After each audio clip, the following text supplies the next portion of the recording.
Hello children, today we are going to read the story Jack and the Beanstalk. Once upon a time there lived a boy called Jack. He lived in a cottage with his mother and their most valuable possession was a cow called Daisy. Daisy provided fresh milk for Jack and his mother every day. They loved her very much. Sadly, the day came when the Jack and his mother had no money left.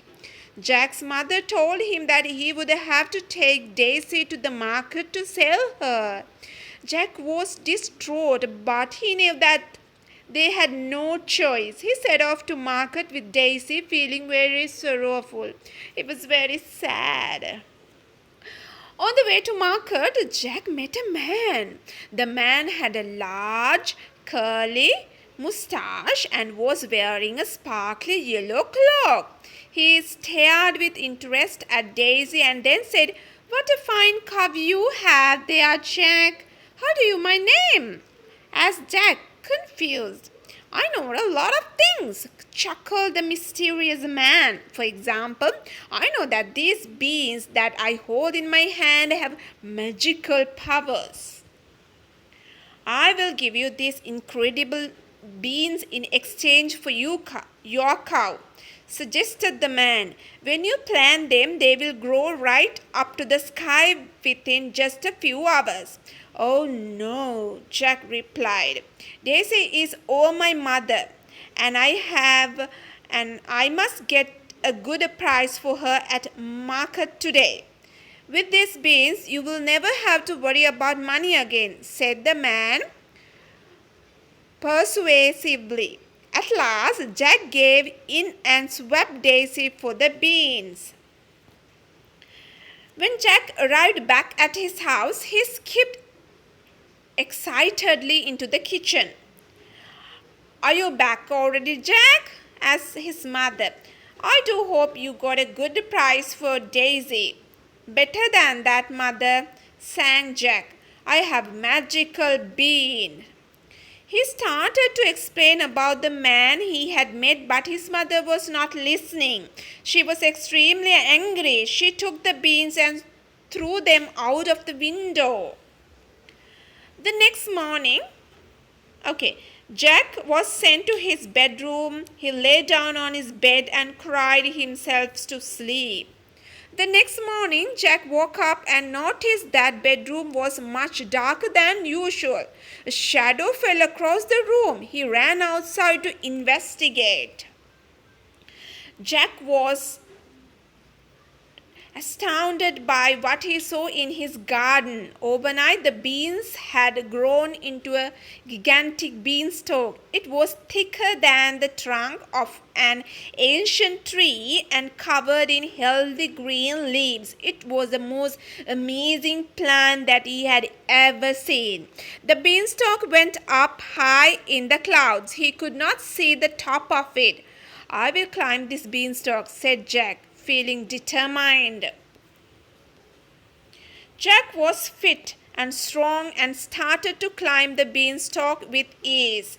However, the higher he climbed, the harder it got to find the things that he could grab onto. Soon his limbs started to tire. "I must go on," he said to himself firmly. He grasped the beanstalk and climbed higher up into the clouds. Eventually, he reached the very top. Jack saw an enormous castle. As he stepped closer, he realized that even the door, far bigger than any he had ever seen before, it had been left slightly ajar and Jack was able to sneak inside. Jack stared in amazement. All of the furniture was huge. The chairs and tables towered above him like skyscrapers. There was a bowl of water on the floor for a cat or a dog to drink from, but it was so big that Jack could have ever bathed on it. Suddenly, the floor beneath Jack's feet began to shake, and Jack heard a loud rumbling noise. His heart was beating loudly in his chest as he scurried quickly inside a cupboard to hide. Oh no!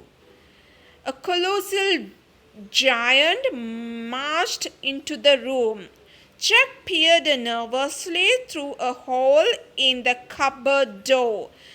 The giant's face was covered by a bushy brown beard. He had rosy cheeks, and there was not one single hair on top of his head. Fee, fee, fo, fum. I smell the blood of an Englishman. Beloved, the giant menacingly. Jack shivered with fear. The terrifying giant sat down at the table. On the table was a hen and a golden harp. The glittering harp caught Jack's eye, and although he was petrified, he watched with fascination. Lay, said the giant, and a hen laid an egg. The egg was made of solid gold. Jack was mesmerized by the bright, shining egg as he watched through the hole in the cupboard door. Sing, said the giant, and the harp sang. Beautiful, calming song came out from the harp, and it seemed to cast a sort of spell over the giant because he soon fell asleep. When Jack was certain that the giant was fully asleep, he crept out from his hiding place and skillfully climbed up the table leg and onto the tabletop. He grabbed the hen and then the harp and made a daring leap down to the ground. The hen nestled happily under Jack's arm, but the harp was alarmed to be grabbed by the stranger. The Jack headed towards the door. The harp cried, "Help! Master!" The harp's shouting woke up the snoozing giant. He jumped up from the chair and spotted Jack. Fee, fee, fo, fum. I smell the blood of an Englishman, he roared. The giant started to chase Jack. The Jack didn't stop to look behind him. He ran with all his might. The giant got closer and closer. Giant's strides were vast, so he was able to catch up with Jack quickly.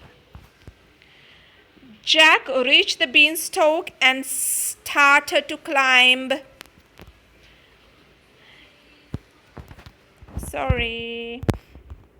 Let's get back to the place.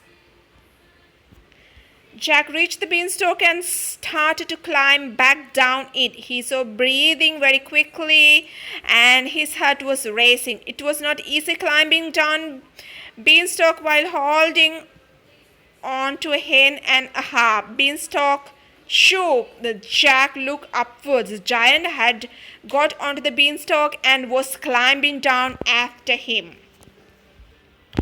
When Jack reached the bottom of the beanstalk, he stumbled onto the ground, utterly exhausted. "Help!" he shouted at the top of his voice. He knew that the giant wasn't far behind him.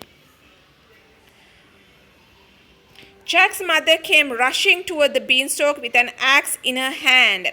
Without hesitation, she sprinted to the base of the beanstalk and began chopping at it frantically. The beanstalk began to wobble and a loud cry came from above them. The giant fell and crashed to the ground. He was never seen again. Jack hugged his mother. "Thank you," he smiled, still out of the breath and shaking all over. "I'm so glad to have you back, Jack," she whispered, looking at him lovingly.